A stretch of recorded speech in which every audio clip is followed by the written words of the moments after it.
Morning, yeehaw. Could you live off the land, growing your own fruit and veggies, gathering eggs from your backyard?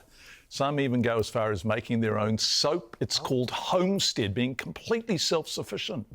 And this is one whangare family living this lifestyle. And it seems to be gaining in popularity here in Aotearoa. So let's find out exactly how it's done with the family, Luke and Deborah Alford. Morena! Morena, how are you both?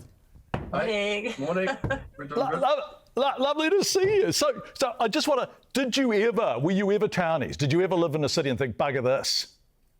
Yes, we were maybe 9 years ago. About 26 is when we left the city life. So, and what was the turning point? And how did you think it was possible to do this? What made you think, we've had enough, let's give this a go?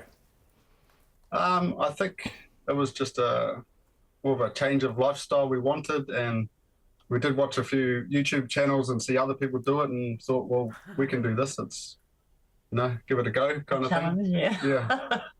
Yeah. And was it a decision you reached together, or was one of you keener than the other, Deborah? No, definitely together. But I was raised on like a lifestyle block. So my parents have grown veggies, and actually my dad grows flowers for a living. Luke, on the other hand, didn't have much gardening experience, where he does all the gardens now. But yeah, definitely a combined decision. And let's talk about, I was just fascinated to see the Homesteading New Zealand Facebook page has almost 70,000 people. So this is really growing. What is the appeal that people express most often? Maybe a lot of people think like save a lot of money kind of thing, cheaper to live off the land. And the self-reliance. So you're in crisis, you can rely on your own independence, I guess. You've got the food there, like you can look after yourself. And probably giving the kids a better lifestyle on the homestead too.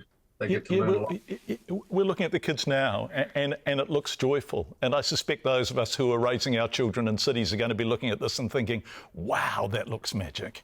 And so they are having these gorgeous lives, right, full of space and light and possibility, and also a self-reliance. Tell me, you talk about food. What food are you producing at home? What are you producing yourselves now? Like most foods other than fruit. Fruit is takes time to grow trees. Yeah, so pretty much all our vegetables, all our meat, like honey. And milk on and off. So that's really dependent on where our goats are at the moment. But it's about developing those systems, I guess. So, once our goats produce babies, there will be milk again, but it's a waiting game at this stage.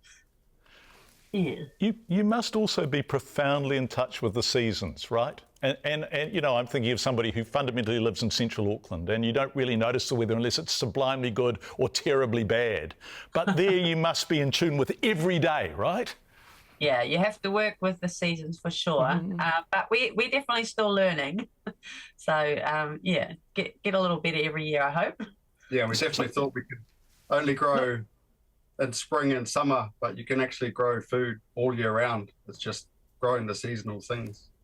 Luke, Deborah was saying that you hadn't gardened and you're now the gardener. Didn't you tell me about that trial and error process? What's it like when you get it right? When you look out there and your garden is rich with bounty, how does that feel? I still think I haven't got it right. I'm learning pretty much every day out there, but it's just a lot of hard work and pretty much learning from failures. There's always pests and everything, and it's just cool to grow new stuff, different things every year that gets you excited about it.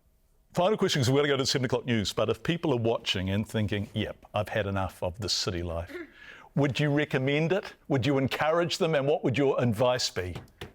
My advice would be, if you've got a townhouse in town, just in your backyard, grow a little garden, get some rabbits or chickens or something, and if you can't look after that, then it's not. If you can't look after 3 bloody chickens, don't do it. Yeah, basically, yeah. Well, I'll tell you. Small. Yeah, start small. I'll tell you what's recommending this to me is the look on your faces. I mean, you're just smiling and your eyes are smiling and you don't look like you're carrying the weight and pressures of the city. You lucky buggers. Luke and Deborah Halford, thank you so much for joining us. We wish you and your children well in this glorious life. Thanks so much for coming on. Thanks for having us. Thank you. Oh, pleasure. Pleasure. All right, before we get to your news.